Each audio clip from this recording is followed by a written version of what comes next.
Hello, my name is Vanessa. You're watching the Zilla Villa. This is Pharaoh-Taniz, my baby ornate Uromastyx. I started this channel because, well, I am a beginner reptile owner, and Pharaoh-Taniz is my first reptile. So I wanted to give a beginner's point of view on what it's like to own these guys, and some of the do's and don'ts when getting a Uromastyx, and some of the things I would like to do over if I had the opportunity.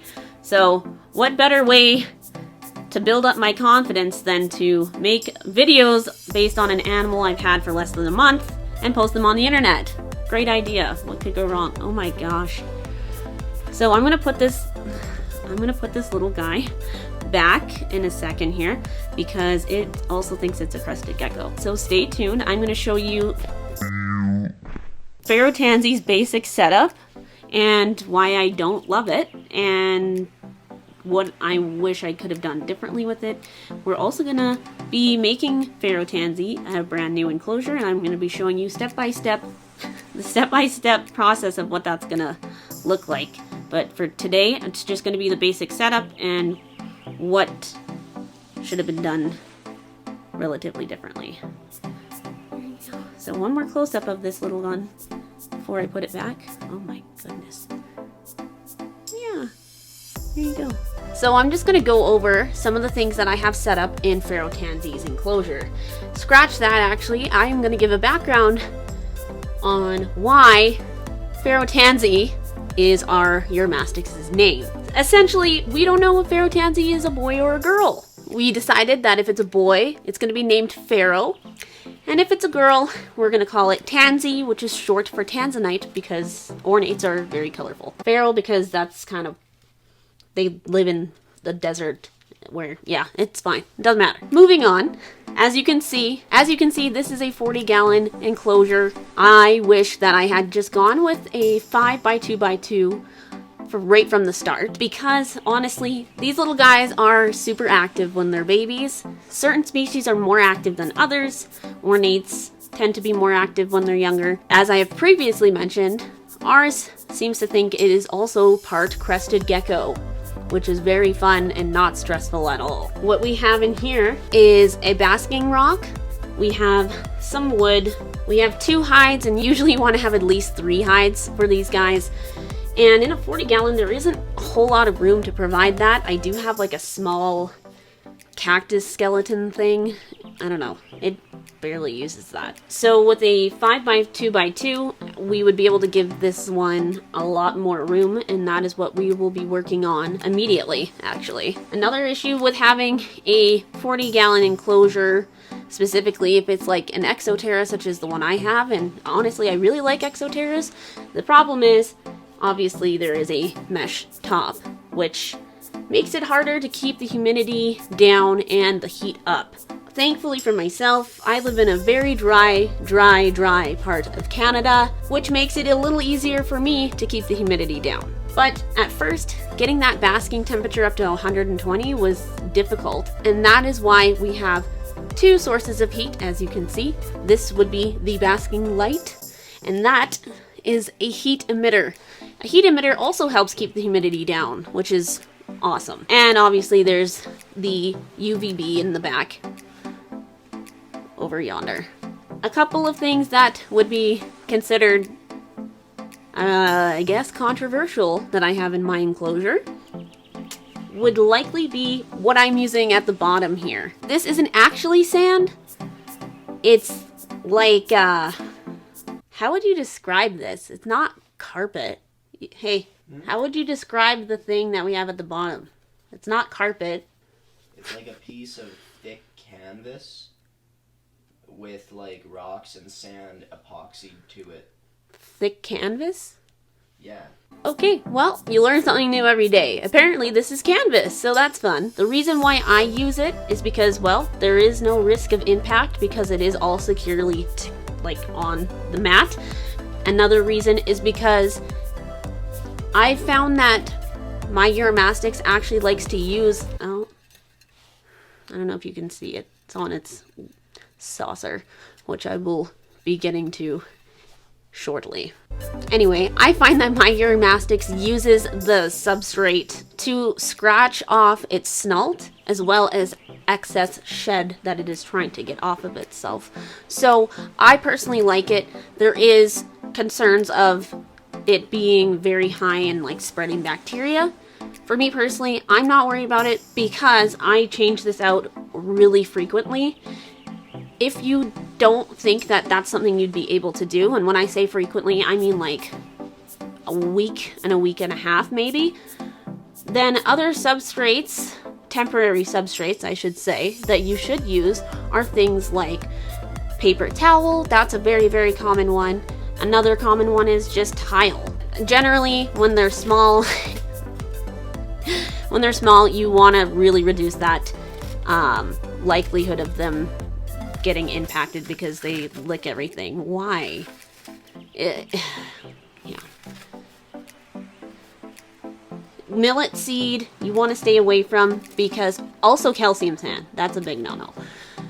Millet seed or any type of seed substrate, you want to stay away from that because a lot of the time people use it because they think, oh great, well it's like a snack and it can eat it. However, if you really think about it, it would be like eating out of your toilet, which is gross. Don't do that, please. That's disgusting. Because, well, they poop and pee everywhere. So they would then be eating. Blech, gross. Not to mention, you can't really tell how much of that they're eating, and in some cases, other people have had their Uromastyx not want to eat any greens or anything else because they just want to only eat seeds, which should only be used as a treat. Myself and my boyfriend bought seed substrate. However, we didn't have our Uromastyx yet. We were just trying to get supplies. And the good news is I did a ton of research, but obviously you can do all the research in the world and still do things wrong or miss something. And I mean, there's a lot of information out there, so it can get confusing. However, I did find out by a bunch of people that seed substrate is not a good idea. So now we just have a huge bag of seed substrate that is leaking, and I don't really know what to do with it. Another thing that I have in here is a saucer. There is concern that it is bad for their back, which is why I recommend a saucer over a wheel. If I found that it was using it like on a very, very high basis, I would probably take it away. But because babies are so active, I don't see why it's a big problem to just add that as an enrichment. And I monitor mine a lot. I work only like on weekends, so I am around Pharaoh-Taniz more often than it probably likes. So I think that there is a way to do it if you are going to be able to monitor it. As Pharaoh-Taniz gets older, I will be taking it out, as well as we are building that bigger enclosure for it. But like I said, they're so active. As you can see, baby ornates are known for wanting to climb things and sprint around and be crazy. Something else that you would like, that I wish that I could do over if I had the chance, is it's a really good idea to block off, if you happen to have a glass enclosure, block off the sides. That reduces stress for them because if they see a reflection, they're kind of like, hey man, what are you doing in my territory, in my house? And they're weird about it, even though, you know, it's the reflection. They don't understand. It's fine. Okay, so I'll just give you a quick overview of the lighting that I have set up in here. I have a ZoomEd 150 watt intense basking light. Then I have the Arcadia heat emitter and dome, as well as the Arcadia 14% UVB and a ZoomEd reflector, which I will put all the names of the lights and stuff I have in here for anybody who's like just starting out in case they need to know. Then I have a couple of hides. Like I said, I have one basking spot. From what I understand is you don't need the UVB to be covering the whole enclosure. The reason that mine is because, well, it's a 40 gallon. But the best spot for it is to be near the heat source because then they're getting that UVB as well as being warmed up. Another key thing that you would definitely want to have is your temperature heat gun. This is very, very important. Right at the moment, the basking spot is only 109. Like I said, you want that to be at 120. Probably because I have the doors open, but it'll heat right back up. You also want to make sure that you're having like about a 10-hour light cycle. So having a timer is super important as well. So they can have that. And for myself, we don't need to have extra heat at night because our bedroom is pretty hot. So that's not really a problem. I also have an ambient temperature.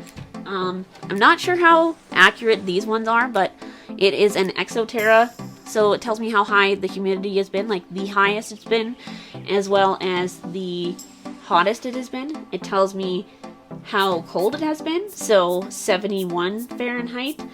We don't normally use Fahrenheit in Canada, but I have realized that it is better to use when discussing reptiles. And then it tells me the current one. So it shows me the min and max and current. You want to make sure that you have your hot side, the medium side, and your cool side. For us, we're having a harder time keeping the cool side cooler, just because, again, if we had a proper enclosure and it was bigger, it's much easier to keep those temperatures. Once you have it all set up, it's easier to keep the accurate temperatures for it. Thanks for watching the Zilla Villa. If you have any questions, you can ask me. If you don't have questions, or you would rather ask someone else, that's not a horrible idea either.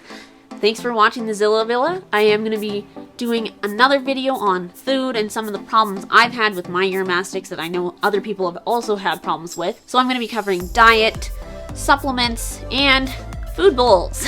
But until then, please like and subscribe, or don't. It is a free country depending on where you are watching this video, I guess.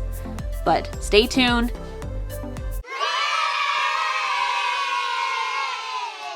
It's a game. Watch, ready? So if I put my hand out, it'll jump on my hand. Maybe not now because I'm filming. There we go. So this is a frequent occurrence with this little one, because it does think it is a crested gecko. There you go, friend.